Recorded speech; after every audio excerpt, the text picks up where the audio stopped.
Diliberto, hoping to make it a 3-game match. Now, we did get to see Mario Diliberto yesterday. When we cut over to our Standard Open, the first match that we did cover was him versus Huey Jensen. He gave Jensen his only loss in the tournament with his Elves deck via Junk Aristocrat. So Diliberto has already defeated some very good players in this tournament, a potential Hall of Famer being one of them. As we see, Reed is on a mulligan down to 6 cards. Diliberto is going to start off with a Temple Garden and a Doomed Traveler. I was watching Diliberto play over his shoulder in that matchup. Very skilled Junk Aristocrats player. Wouldn't be surprised to see him overcome what is perceived to be a bad matchup. Certainly doesn't hurt that Reed's on 6 cards this game. David Reed in his sideboard has Curse of Death's Hold, which seems like it could be an excellent weapon against this Junk Aristocrats deck. There are a couple other cards that are quite good as well, but I know just you see that Doomed Traveler in play. You know that there are a lot of other moments besides that. Just getting rid of the Blood Artist and all of that. I wonder if we're going to see an appearance of that awesome sideboard card. You know, the thing about Junk Aristocrats is, again, their individual card quality is not incredibly high. Doomed Traveler speaks volumes to that, but the synergies with this deck, once they do all come together, they get the ball rolling, they're very difficult to break up. As now here's a Lifebane Zombie awesome from Diliberto. He's going to take a Huntmaster of the Fells, and you see David Reed's hand, it's going to be laid out. There's a Putrefy, there's a Bonfire of the Damned, and a Tragic Slip to go along with the Dragon Skull Summit and a Kessig Wolf Run. But you can believe that Reed probably kept this hand based off of the fact that Huntmaster of the Fells could stabilize the board for him. Now he has stabilized the board via those removal spells. Now that's a good set of removal spells, though. I mean, we've got a Tragic Slip, which in conjunction with any removal will be able to kill, or any death will be able to kill practically any creature on the table that could possibly show up. And then Putrefy can literally kill anything that ends up hitting the table should he get to the mana, as long as it's targetable. Yeah. And Bonfire, a great way to sweep up the table after things have gone bad. So we'll see how Reed does choose to use those removal spells that he does have. And again, Diliberto knows about them now. He's working on very, very good information. Imperfect now because Reed has drawn 1 mystery card, but he knows that there are 3 removal spells over there, and how he wants to go about navigating these next couple of turns, knowing that some things are going to die. That's going to be important for him to be able to win this game and even up this matchup. David Reed passes his turn. Now remember, there's a Voice of Resurgence into play. Should he choose to interact with Mario on Mario's turn, that triggered ability is going to come and show some vengeance with that elemental that shows up. If you're just joining us, I'm Adrian Sullivan here with Cedric Phillips. This is the quarterfinals of the StarCityGames.com Open Series featuring the Invitational. We are in the Standard Open. Later today, we are going to be having our main event at 11:30. Yeah, we'll be going on to our elimination rounds for the Invitational. If you guys haven't checked out the Invitational, feel free to go StarCityGames.com. Check out those Invitational interviews. We'll take a look at the top 8 deck list as well. Again, it is going to be a standard top 8. The underlying story of that tournament, can Jerry Thompson repeat? He is your defending Invitational champion. He has made back-to-back top 8s, and can he take another trophy home? Won't be his first, probably won't be his last either, here in New Jersey. There's a lot of patience here from David Reed, just taking that damage. You know, I don't know if it's right or wrong, but I would have probably been very tempted to Bonfire last turn. Yeah, it's a little bit surprising that he takes 3, 4, 5, 6 damage on the chin, basically using his life total as a resource right now. You also see a Scavenging Ooze in Reed's hand. That was his draw step. So how does he want to use these removal spells? Because he's got to start firing some of them off. That Voice is still in play and scary. You see Reed going through some math here. Maybe he's going to fire off a Putrefy, targeting that Voice of Resurgence, and say to himself, I need to Miracle a Bonfire of the Damned to get myself back into this game. But he's not going to cast any removal on his turn. That is very, very surprising, Adrian. I think maybe he just Miracled a Bonfire. It feels like he Miracled a Bonfire. I mean, if not... No, okay, it's a stomping ground. Okay. It's a stomping ground. He already knows that his opponent just saw his hand, so a lot of those cards are not surprises. Yeah, I mean, I'm very surprised that you don't see him cast a single card over the course of those turns. Again, he gets Lifebane Zombied. Diliberto knows that he has Putrefy, he knows that he has Bonfire of the Damned, he knows that he has Tragic Slip, and not to cast one, I guess, you know, what are you trying to accomplish as David Reed in playing Jund here? You have to fire away those spells. You have to use them to be able to stabilize your life total so that if you do draw a Thragtusk, you don't just get swarmed and it's irrelevant. That's the big question here, is what is his game plan moving forward right now? I wonder if we're going to see a Bonfire for 1 now, followed by a Tragic Slip? And really, how good is that Bonfire for one? You know, it will take care of a Lifebane zombie. That's the thing that's going to happen. It will take care of the first half of Doomed Traveler. It will give Diliberto a Spirit token, however. And then what are you going to try? The Voice of Resurgence going to give you a large Elemental token. You know, you're probably going to want to kill a Skirt Stack High Priest so they can't start pumping out demons. I think, you know, for Reed, he needs to take a step back and figure out what he needs to try to accomplish to win this game, because not casting a spell in that previous turn seems like an operations error to me. I mean, another possibility is a Putrefy. I think they might have a different plan entirely. I mean, we do know he has a Scavenging Ooze in his turn, but he had that the last turn and did not, and chose not to cast it. Looks like he's got the ooze to the front of his hand. It's all shiny. Shiny ooze. Yeah. So now there's a Scavenging Ooze and pass to the turn back. And now if you're Mario Diliberto, you know that your opponent has one mystery card in his hand, but now you know that you only have to worry about playing around exactly Tragic Slip right now.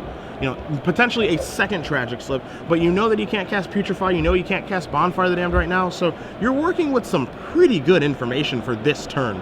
Now remember that the Lifebane zombie has Intimidate, so that ooze can't even get in the way of that guy. I mean, it's reasonable for David Reed to block, let's say, the Voice of Resurgence, but what comes back is going to be at least a 4/4 plus a 5/5 flyer. Yep. And we talk about the synergies that this deck does have, and that's exactly what you talked about.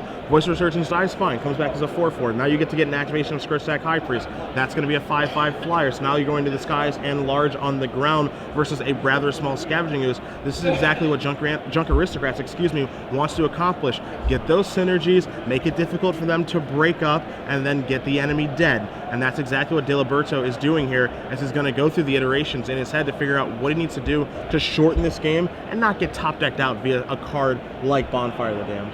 Let's pretend that that kind of semblance of attacks happens, right? After the Voice were to die, should the Voice die, David Reed could use a Tragic Slip to finish off the demon in the air, and then with a 5th land, could do a Bonfire for 2 and leave Diliberto with almost nothing. Yep.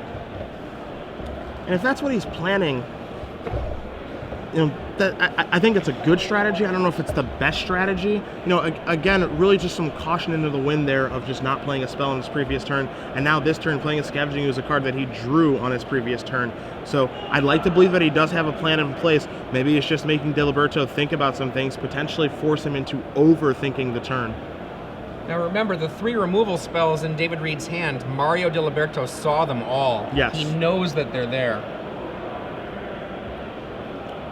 So Diliberto, again, the player who's given Huey Jensen his only loss this weekend, a skilled magician going to turn a Lifebane zombie sideways in the face of a Tragic Slip, and just going to take the damage is Reed and pass the turn back. Now he sees that Tragic Slip line that if he goes in with the Voice of Resurgence, sure he can get a demon, sure he can get an elemental, but the Slip will take care of it. Yep.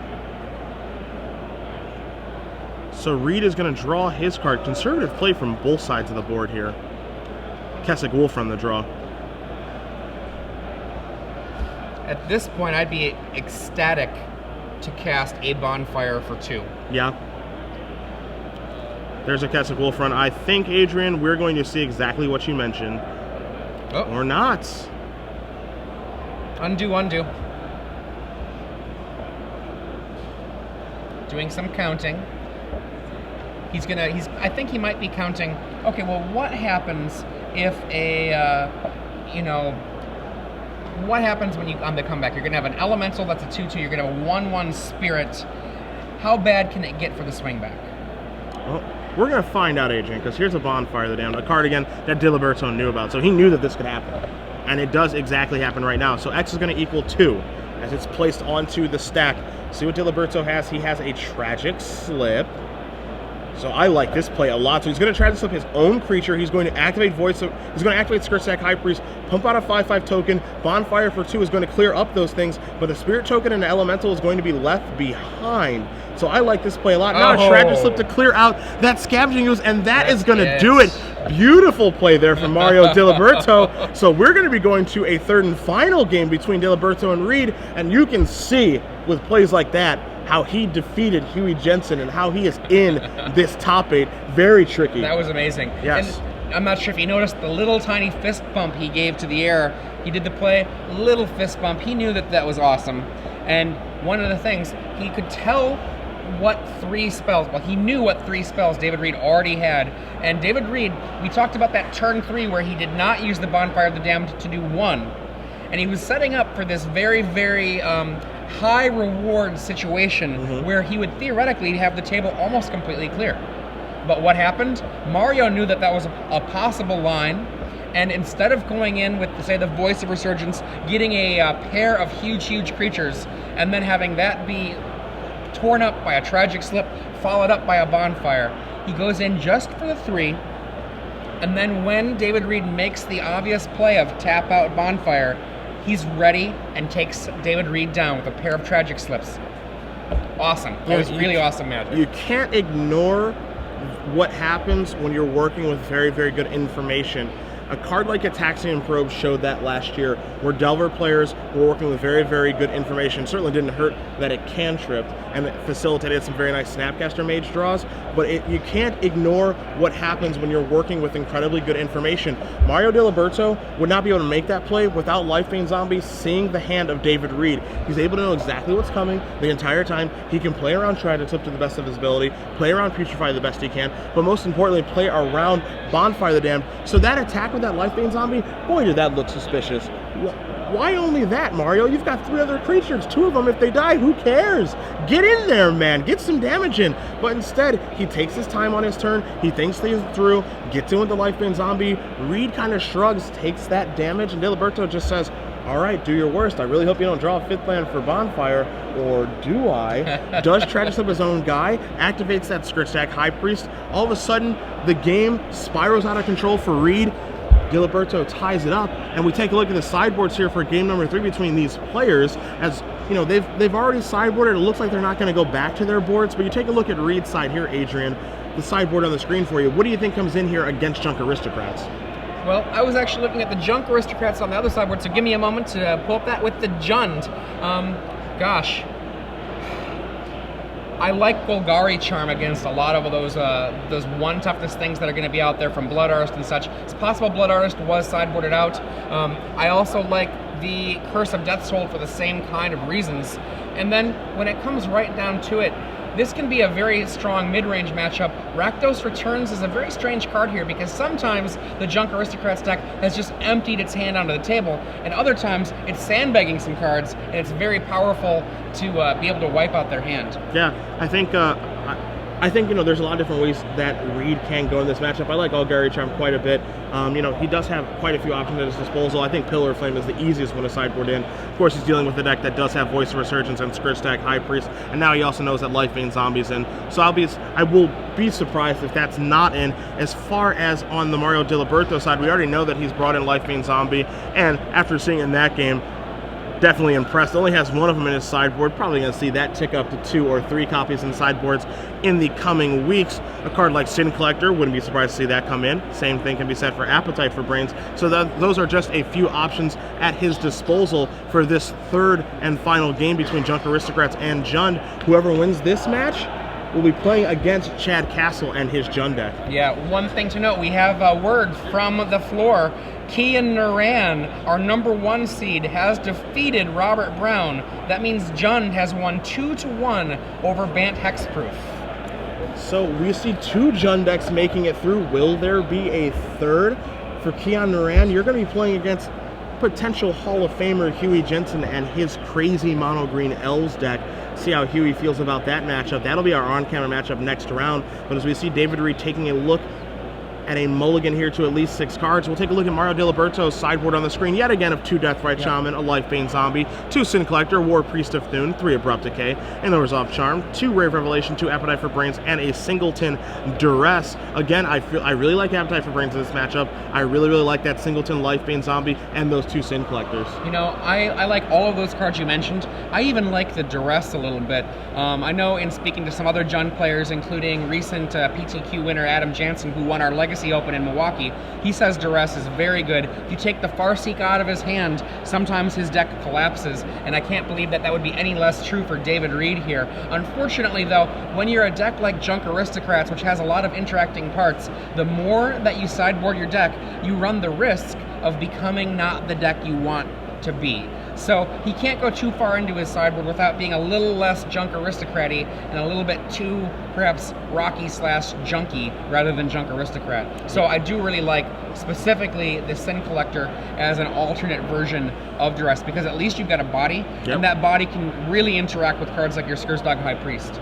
Yeah, you know, the one thing you don't want to do is dilute your deck too much with discard spells, because you don't want to draw them, you know, on turn 7, turn 8, where they're not going to be as good anymore. So I agree with you that Sin Collector is basically Duress on steroids, for lack of a better term, steroids being a 2-1 body.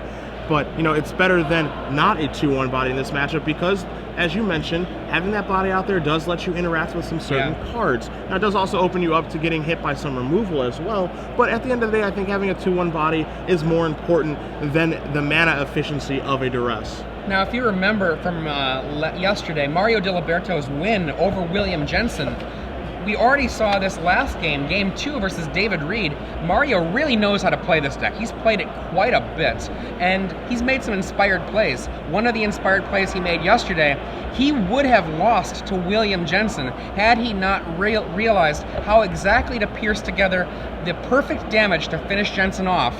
Mario, no slouch with this deck. We see turn 1 land, both these players starting out without a turn 1 play. Turn 2, David Reed has Farseek? It is indeed Farseek. You mean the God Draw? Yeah. The God Draw has been accomplished here. A turn 2 Farseek on the play against Mario Diliberto, who has 1 permanent. The only thing that for Mario that you can be happy about is that he took a mulligan to 6 instead of having an immediate snap keep of 7 cards. Scary road ahead for the Junk Aristocrats player. If you are just joining us, good morning. This is the StarCityGames.com Open Series featuring the Invitational. We are in the Standard Open quarterfinals. Make sure that you're following SCG Live at SCG Live and joining in the conversation, #SCGINVI. We see Appetite for Brains for Mario Diliberto, an incredible card against all of the powerful 4 and 5 drops that can come out of David Reed's deck. That would be Olivia Volderian, Huntmaster of the Fells, Thragtusk, and other cards as well, like Garruk Primal Hunter. Do any of them live in David Reed's hand? Time to put them face up. Yeah, at least 3 of them. 2 Huntmaster of the Fells and a Thragtusk to go along with what I think for David Reed is a 4th land over there that he's hiding. So this was a pretty good mulligan to 6. Yes, it was. Wow. Wow, that's a good mulligan to 6. So Huntmaster, Thragtusk, Forest. What do you take if you're Diliberto? This is a tough situation because you see him taking a look at his hand right now, weighing his options. If he has another Appetite for Brains, I think he just takes out both Huntmasters in hopes that David Reed doesn't draw another land, but he's going to take out the first Huntmaster. There's a Sun Petal Grove tap, so he's got the Buddy land draw, but that means that a Huntmaster of the Fells is going to join the party here for David Reed as he draws a card for the turn. It looks like it was a Tragic Slip. We see that Huntmaster. Hand now is Thragtusk Tragic Slip. So in comes to play the flip card. There's your Wolf token and 2 life coming for the Jund player. Mario Diliberto. You see that Farseek in David Reed's deck, or graveyard. A turn 3 Huntmaster, very, very frustrating to deal with for almost any deck. But here comes what looks to be that Singleton Lifebane zombie again, so that's going to snag that Thragtusk. And actually the other card was not a Tragic Slip. Well, it's kind of like a Tragic Slip, just a permanent one in Curse of Death's Hold. So wow, some good draws here from David Reed. And if he's able to draw a land, he can slam that enchantment down, but it doesn't look like he's drawn one just yet. But wow, if you're Mario Diliberto, that's a scary card. Time is not on your side, my friend. As the draw actually for David Reed was a Scavenging Ooze. Reed's going to pass the turn back. He says, all right, I'm going to flip my, or at least attempt to flip my Huntmaster into Ravager. It works. So there goes that Lifebane zombie, and 2 life gets taken away from Diliberto. Diliberto would be so happy to have a Duress right now. Oh, yeah. Now, of course, you can't guarantee that that's going to be the kind of draw that will happen. It doesn't make wanting a Duress now, it doesn't make it correct sideboarding it in, but certainly, if he had it, he would slam it. Be hard-pressed not to. And I think he might have a Sin Collector in his hand right now. Isn't it ironic? We talk about how much potentially better Sin Collector is than Duress in this matchup. But right now, he'd much rather have a Duress than a Sin Collector. You see Tragic slip over there in Diliberto's hand. Morbid is active due to Ravager of the Fells killing a Lifebane zombie. There we go. Take that, Ravager. Big follow-up going to be a Sin Collector. That looks to be the case. Well, let me relook and, okay, Scavenging Ooze. Now I've got a little more information, and I'm going to hope, says Mario, that you don't draw that land. Mario's in the unenviable position of playing his opponent where basically all his draw steps are good. If it's a land, that means Curse of Death Soul is coming to play. If it's a spell, it means he can likely cast it. Very few uncastables for him right now, and so David Reed has to take slight turn off by casting just Farseek and Scavenging Ooze. That's it, just those two. A delayed moment for that Curse of Death's hold. Mario Diliberto really needs to do something, or else that curse is going to take care of him. Are there any cards that he might have brought in that would get him out of a curse? I mean, he has 2 copies of Ray of Revelation in his sideboard. I would be surprised if he boarded those in for the Singleton Curse that is in David Reed's sideboard. Of course, both these players working on perfect information as far as deck lists are involved, because they're given to the players both before and during the match while they're sideboarding. But again, to board in such a narrow effect for just one card, even though Curse of Death Soul is so good against Junk Aristocrats, is rather unlikely. We see the Sin Collector march on in, knocking David Reed to 20. Yep. And Doomed nope, good. I was going to say, I saw the Doomed Traveler being brought to the fore. A Lifebane zombie. Let's get your Scavenging Ooze out of there while I can. Doomed Traveler. And we're going to see a Curse of Death's Hold take out all of these creatures, plus the Spirit, should David Reed choose to cast it. And he does. Yeah. Goodbye. Goodbye, team. And the Spirit comes into play and also dies. Mario pointing that out. Yeah. The judge puts the Spirit, and Mario's like, hang on a second, Judge.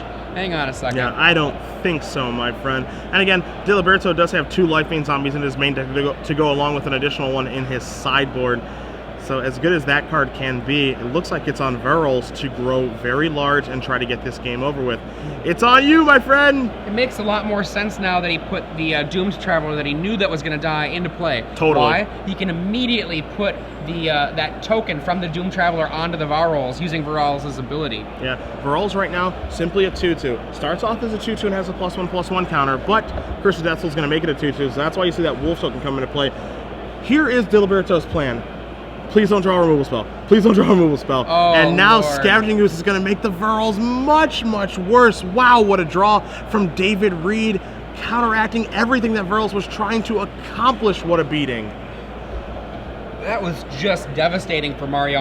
And I have to say, when he laid that Doomed Traveler, I thought to myself, really? I'm really surprised by that. And you know what? After, when he followed up with the Varolz, that was one of those things where I was like, that's impressive. What a great play. We see him cast another Doomed Traveler, and then use a Tragic Slip to finish off that huge ooze, immediately put the Doomed Traveler onto the Varolz using Varolz' ability. Comes on in for 4-1 is 3.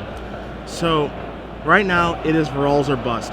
Diliberto is going to try to make a very, very large one of these, protect it, and just get into the red zone as often as he can, and hope that David Reed doesn't ever draw a removal spell or just draws a bunch of lands and can never interact. As Reed draws a mystery card, going to get in with the Wolf token, doesn't look thrilled about his draw step. Diliberto is going to go down to 10, overgrown 2, and pass the turn back, and that's what Diliberto needs to happen for the duration of this game. Okay. Orzhov Charm, the draw. Orzhov Charm, very, very useful little card there. And that's a second Varolz. Yeah, so awesome thing. He can put this second Varolz into play, yep. Then choose to have the old Varolz live, and have yet another pair. Well, he can't put him on it right away. It'll take him a little bit of time. But yeah, I think what he's probably doing is consulting and confirming the M14 rules. I guarantee that's what he's asking. He steps away from the table because he doesn't want to give away any information to David Reed, but basically he's saying, all right, if I play another of the same legendary permanent, I can let that one go to the graveyard, and then I can scavenge onto it, correct? And that's exactly what he's going to do. He's going to play another copy of Varolz, leave the current one in play that does have the counter so he can scavenge onto it the following turn. And again, he's just hoping to fade draw steps, and there's a lot of them that he needs to fade, as Diliberto is going to take 2 more from a wolf token. There is another land. So Diliberto's plan is coming to fruition here. And we see the removal of the extra Varolz, turning our Varolz into a 6/6, -1/-1 as a 5/5. Big beats here, and another land from Mario Diliberto. So now what Diliberto needs, Adrian, he just needs a creature that can, never mind. The words are going to stop coming out of my mouth because there's a handshake, and that is it. What he doesn't need is a miracle bonfire there. That's what he doesn't need. So David Reed with Jund dispatches Mario Diliberto, playing Junk Aristocrats. A miracle bonfire the Damned has claimed another victim, and we've talked about at length about Jund in this standard format, and all 3 of them are moving on to the semifinals, where we have 1 man left that is not playing Jund.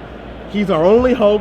Huey Jensen has the dispatch of the Bonfires, the Olivias, and the Thragtusk. And if anybody can do it, it's a future Hall of Famer. That's right. That's right. Now,